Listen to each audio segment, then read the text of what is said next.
ನಮಸ್ಕಾರ ಎಲ್ಲರಿಗೂ ರಾಶಿ ಕುಕಿಂಗ್ ಚಾನಲ್ಗೆ ಸ್ವಾಗತ. ನಾನು ಮಮತಾ ಬಸವರಾಜ್. ಈ ದಿನ ನಾನು ತುಂಬಾ ಸಿಂಪಲ್ಲಾಗಿ ಟೇಸ್ಟಿಯಾಗಿ ಮೀನು ಸಾಂಬಾರನ್ನ ಮಾಡೋದು ಹೇಗೆ ಅಂತ ತೋರಿಸ್ತಾ ಇದ್ದೀನಿ. ಯಾರೆಲ್ಲ ನಮ್ಮ ಚಾನಲ್ನ ಸಬ್ಸ್ಕ್ರೈಬ್ ಮಾಡ್ಕೊಳ್ಳಿ ವಿಡಿಯೋನ ನೋಡ್ತಾ ಇದ್ದೀರಾ, ದಯವಿಟ್ಟು ನಮ್ಮ ಚಾನಲ್ನ ಸಬ್ಸ್ಕ್ರೈಬ್ ಮಾಡ್ಕೊಳ್ಳಿ. ಮೊದಲಿಗೆ ನಾನು ಒಂದು ಅಗಲವಾದ ಪಾತ್ರೆನ ಬಿಸಿ ಮಾಡಲು ಇಟ್ಕೊಂಡಿದ್ದೀನಿ. ಆದಷ್ಟು ಮೀನು ಸಾಂಬಾರು ಮಾಡಲು ಸ್ವಲ್ಪ ಅಗಲ ಪಾತ್ರೆನ ಇಟ್ಕೊಳ್ಳಿ. ಅದಕ್ಕೆ ಒಂದು ಸ್ವಲ್ಪ ಎಣ್ಣೆನ ಹಾಕ್ಕೊಂಡು ಎಣ್ಣೆ ಬಿಸಿ ಆದಮೇಲೆ ಒಂದು ಲಾರ್ಜ್ ಸೈಜ್ ಈರುಳ್ಳಿನ ಕಟ್ ಮಾಡಿ ಹಾಕ್ಕೊಂಡು ಫ್ರೈ ಮಾಡ್ಕೊಳ್ತಾ ಇದ್ದೀನಿ. ನಾನ್ ವೆಜ್ ಪ್ರಿಯರಿಗಂತೂ ಈ ಮೀನು ಸಾರಂತೂ ತುಂಬಾ ಇಷ್ಟ ಆಗುತ್ತೆ ಅಂತ ಅಂದ್ಕೊಳ್ತೀನಿ. ನನಗಂತೂ ಮೀನು ಸಾಂಬಾರಂದ್ರೆ ತುಂಬಾ ಇಷ್ಟ. ಅದರಲ್ಲೂ ನಾನು ಈ ಮೆಥಡಲ್ಲಿ ಮಾಡೋದ್ರಿಂದ ಮೀನು ಸಾಂಬಾರದು ತುಂಬಾ ಟೇಸ್ಟಿಯಾಗಿರುತ್ತೆ. ನೋಡಿ, ಇವಾಗ ಈರುಳ್ಳಿ ಚೆನ್ನಾಗಿ ಫ್ರೈ ಆಗಿದೆ.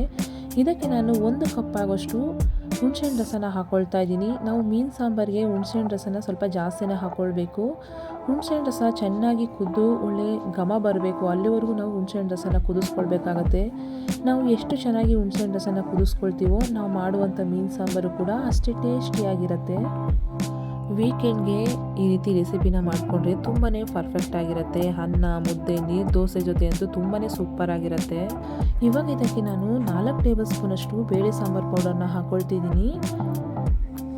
ಈ ರೀತಿ ಮೀನು ಸಾಂಬಾರು ಮಾಡ್ಕೊಂಡ್ರಂತೂ ಬಾಯಿ ಚಪ್ಪಸ್ಕೊಂಡು ತಿಂತೀರಾ, ಅಷ್ಟು ಟೇಸ್ಟಿಯಾಗಿರುತ್ತೆ. ಹುಳಿ ಹುಳಿ, ಖಾರ ಖಾರ, ಏನು ಸೂಪರ್ ಆಗಿರುತ್ತೆ ಅಂದರೆ ತುಂಬಾ ಸೂಪರ್ ಆಗಿರುತ್ತೆ.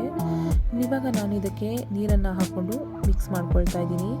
ಸ್ವಲ್ಪ ಗಟ್ಟಿನೇ ಮಾಡ್ಕೊಳ್ಬೇಕು ಮೀನು ಸಾಂಬಾರನ್ನ. ಆಮೇಲೆ ಮೀನು ಹಾಕ್ಕೊಳ್ಳೋದ್ರಿಂದ ಸಾಂಬಾರು ಸ್ವಲ್ಪ ತೆಳು ಆಗುತ್ತೆ. ನೀವು ಕನ್ಸಿಸ್ಟೆನ್ಸಿ ನೋಡಿಕೊಂಡು ನೀರನ್ನು ಹಾಕ್ಕೊಳ್ಳಿ. ನೀವು ವೆಜಿಟೇರಿಯನ್ ಆಗಿದ್ದರೆ ಇದೇ ಪ್ರೋಸೆಸ್ಸಲ್ಲಿ ನೀವು ಅವರೆಕಾಳು ಮತ್ತು ಆಲೂಗೆಡ್ಡೆ, ಬದನೆಕಾಯಿನ ಹಾಕ್ಕೊಂಡು ಹುಳಿನ ಮಾಡ್ಕೊಳ್ಬೋದು. ಟೇಸ್ಟ್ ಅದು ತುಂಬಾ ಅದ್ಭುತವಾಗಿರುತ್ತೆ. ಇವಾಗ ನೋಡಿ, ಇದಕ್ಕೆ ರುಚಿಗೆ ತಕ್ಕಷ್ಟು ಉಪ್ಪನ್ನು ಹಾಕ್ಕೊಂಡು ಸ್ವಲ್ಪ ಸಮಯ ಕುಕ್ ಮಾಡ್ಕೊಳ್ಳೋಣ. ಅಷ್ಟರಲ್ಲಿ ನಾವು ಈ ಕಡೆ ಒಂದು ಮಸಾಲೆನ ರುಬ್ಕೊಳ್ಳೋಣ. ನಾನಿಲ್ಲಿ ಇದಕ್ಕೆ 1 ಕಪ್ಪಷ್ಟು ಹಸಿ ತೆಂಗಿನಕಾಯಿ ತುರಿನ ಹಾಕ್ಕೊಳ್ತಾ ಇದ್ದೀನಿ. 2 ಟೇಬಲ್ ಸ್ಪೂನ್ ಹುರ್ಗಡ್ಲೆನ ಹಾಕ್ಕೊಳ್ಳಿ. ಹಾಗೆ 1 ಗೆಡ್ಡೆ ಬೆಳ್ಳುಳ್ಳಿ, 1 ಈರುಳ್ಳಿನ ಕಟ್ ಮಾಡಿ ಹಾಕ್ಕೊಳ್ಳಿ. ನಾನು ಈರುಳ್ಳಿ ಹಾಕೋದಿಲ್ಲಿ ಸ್ಕಿಪ್ ಆಗಿದೆ. 1-2 ಟೊಮೊಟೊನ ಕಟ್ ಮಾಡಿ ಹಾಕ್ಕೊಳ್ತಾ ಇದ್ದೀನಿ. ಇವಾಗ ಇದನ್ನು ನೈಸಾಗಿ ಚೆನ್ನಾಗಿ ರುಬ್ಕೊಳ್ಳಿ. ನೋಡಿ, ಇಷ್ಟು ರುಬ್ಕೊಂಡ್ರೆ ಸಾಕು. ಇವಾಗ ಮಸಾಲೆ ರುಬ್ಬಿದ್ದಾಗಿದೆ. ಈ ಕಡೆ ಸಾಂಬಾರು ಕೂಡ ಚೆನ್ನಾಗಿ ಕುದ್ದಿದೆ. ಇದಕ್ಕೆ ನಾನು ರುಬ್ಕೊಂಡಿರುವಂತಹ ಮಸಾಲೆನ ಸೇರಿಸ್ಕೊಂಡು ಮಿಕ್ಸ್ ಮಾಡ್ಕೊಳ್ತಾ ಇದ್ದೀನಿ. ಈ ರೀತಿ ಮೀನು ಸಾಂಬಾರನ್ನ ಮಾಡ್ಕೊಂಡ್ರಂತೂ ಟೇಸ್ಟ್ ಅಂತೂ ತುಂಬಾ ಸೂಪರ್ ಆಗಿರುತ್ತೆ. ಯಾರಿಗೆಲ್ಲ ಮೀನು ಸಾಂಬಾರು ಇಷ್ಟ ಆಗೋದಿಲ್ಲ ಅವರು ಕೂಡ ತುಂಬಾ ಇಷ್ಟಪಟ್ಟು ತಿಂತಾರೆ, ಅಷ್ಟು ಟೇಸ್ಟಿಯಾಗಿರುತ್ತೆ. ಇವಾಗ ನೋಡಿ, ಚೆನ್ನಾಗಿ ಮೀನು ಸಾಂಬಾರನ್ನ ಕುದಿಸ್ಕೊಳ್ಬೇಕು. ನಾವು ಮೀನು ಸಾಂಬಾರು ಚೆನ್ನಾಗಿ ಕುದಿಸ್ಕೊಂಡು ಆದಮೇಲೆ ಮೀನನ್ನ ಹಾಕ್ಕೊಳ್ಬೇಕಾಗತ್ತೆ. ನಾನಿಲ್ಲಿ 2 kg ಮೀನನ್ನ ತೊಗೊಂಡಿದ್ದೀನಿ. ಅದಕ್ಕೆ ಹುಣಸೆಹಣ್ಣು ರಸ ಮತ್ತು ಉಪ್ಪನ್ನು ಹಾಕಿ ಸ್ವಲ್ಪ ಸಮಯ ನಾನು ನೆನೆಸಿಟ್ಕೊಂಡಿದ್ದೆ. ಅದನ್ನು ನಾನಿಲ್ಲಿ ಸಾಂಬಾರಿಗೆ ಸೇರಿಸ್ಕೊಳ್ತಾ ಇದ್ದೀನಿ. ಸಾಂಬಾರು ಮಾಡೋದಕ್ಕಿಂತ ಮುಂಚೆ ಫಿಶ್ನ ಚೆನ್ನಾಗಿ ತೊಳೆದು ಅದಕ್ಕೆ ಉಪ್ಪು ಮತ್ತು ಹುಣಸೆಹಣ್ಣು ರಸನ ಹಾಕಿ ನೆನೆಸಿ ಇಡೋದ್ರಿಂದ ಮೀನು ತುಂಬಾ ಟೇಸ್ಟಿಯಾಗಿರುತ್ತೆ. ಇವಾಗ ನೋಡಿ, ಸರಿಯಾಗಿ ಒಂದ್ಸರಿ ಮಿಕ್ಸ್ ಮಾಡಿಕೊಂಡು ಮುಚ್ಚಳ ಮುಚ್ಚಿ ಒಂದು 8ರಿಂದ 10 ನಿಮಿಷ ಕುಕ್ ಮಾಡ್ಕೊಳ್ಳಿ. ಸಾಂಬಾರಿಗೆ ಫಿಶ್ ಹಾಕಿದ್ಮೇಲೆ ನಾವು ಜಾಸ್ತಿ ಸಮಯ ಕುಕ್ ಮಾಡ್ಕೊಳ್ಬಾರ್ದು. ಒಂದು 8ರಿಂದ 10 ನಿಮಿಷ ಕುಕ್ ಮಾಡಿಕೊಂಡ್ರೆ ಸಾಕು. ನೋಡಿ, ಈ ರೀತಿ ಫಿಶ್ ಎಲ್ಲ ಸಾಂಬಾರು ಮೇಲೆ ತೇಲ್ಕೊಂಡು ಬಂದರೆ ಫಿಶ್ಶು ತುಂಬಾ ಪರ್ಫೆಕ್ಟಾಗಿ ಕುಕ್ ಆಗಿದೆ ಅಂತ.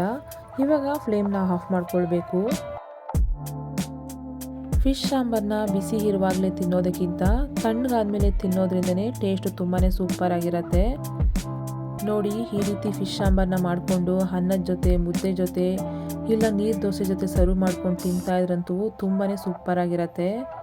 ನೋಡಿದ್ರಲ್ಲ ಫಿಶ್ ಸಾಂಬಾರನ್ನ ಹೇಗೆ ಮಾಡೋದು, ತುಂಬಾ ಸಿಂಪಲ್ಲಾಗಿ ಟೇಸ್ಟಿಯಾಗಿ ಅಂತ.